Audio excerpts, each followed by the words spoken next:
বাপ চিনা দরকার ছিল যাকে, চিনলেন না তাকে।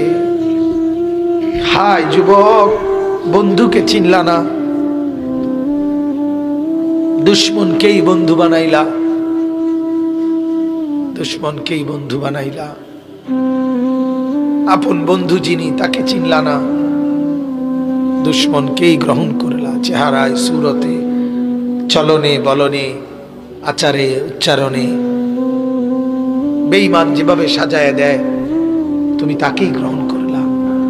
আল্লাহর নবী বলেন, রব্বুল আলামিন, আমি যদি বসে যাই হাসরের এই বিরাট ময়দানে, আমার উম্মতের জন্য দৌড়াবে কে? আমার কোথায় কোন উম্মত গুনার কারণে, নাফরমানির কারণে আটকায় যায় কিনা? আমি যদি না ছুটি, আমি যদি না দৌড়াই, আমি বসে গেলে আমার উম্মতের জন্য দৌড়বে কে?